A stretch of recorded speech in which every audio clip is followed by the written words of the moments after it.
Hey guys, it's Minky Man. We are back. And I know right now, most of you guys are probably just wondering what's going on with Moco, which is why today I'm going to just be talking about all the latest information regarding the game, because they did recently drop some pretty big information on the state of Moco. And so let's just jump into it with probably the biggest piece of news, which is that Moco has been delayed. I don't know about you guys, I kind of saw this coming. Supercell currently had it that Moco was going to be dropping within Q1 of 2026, which meant that they were going to have to get it out before March. And from the kind of very unfinished dev builds that we had seen, I wasn't really expecting that to happen. It seemed like they had kind of a long way to go regarding actually finishing this as a product. As long as they use this time to improve the game, this can definitely be a good thing, though this is pretty disappointing. They need to add at least something before literally everybody just uninstalls the game like forever. I'm getting kind of nervous here, to be honest. But really,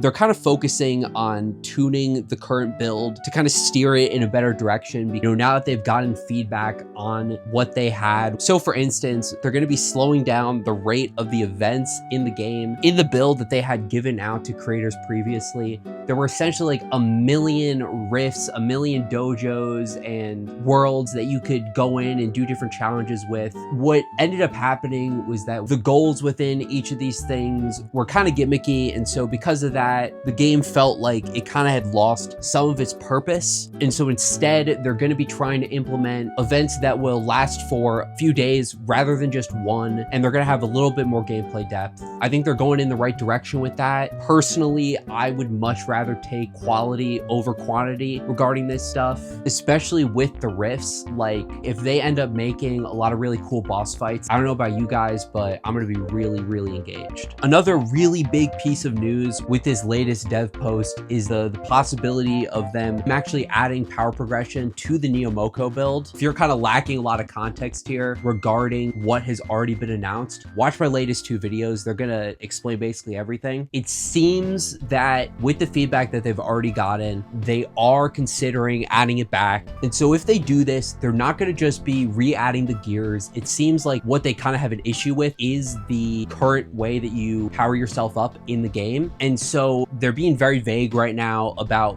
what exactly they would be implementing. But Zhao did mention theory crafting, which means perhaps it's like a skill tree, or you're going to be able to choose some abilities, something like that, where you actually have choice over what you're getting to do with your character. And man, I hope that they add this. I think that power progression is an important part of the game, but I do agree with them that the current system is pretty lame. It's just infinite number scaling, which is not particularly interesting. Now, another thing that they ended up mentioning that is a little bit interesting, it's another one of these topics that Zhao was being pretty darn vague about, so I wasn't able to get too much information off of it. But basically, they've put a lot of focus on making the gameplay twitchier. What I'm imagining is that with kind of the moves of your character, it's going to be snappier. And they're also talking about the enemies having more predictable attack patterns. That sounds really exciting. The possibility of being able to actually predict more of these enemies' attacks, this really overall just kind of hints towards the gameplay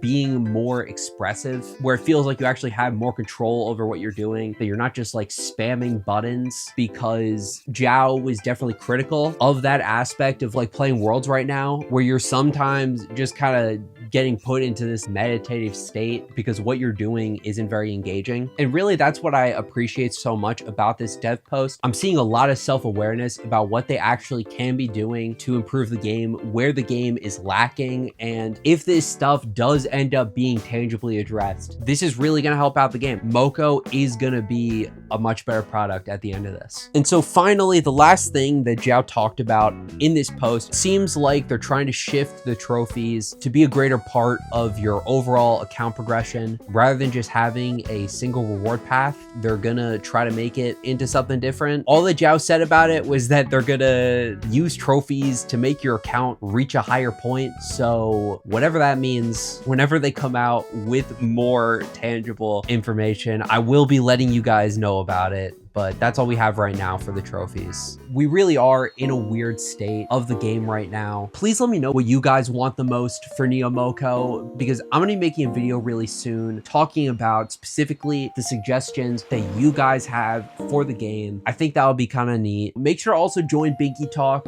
You know, we're slowly amassing an army of gamers there. I hope you enjoyed. Make sure to like and subscribe for more Moco content. Thank you all for watching, and see you guys next time.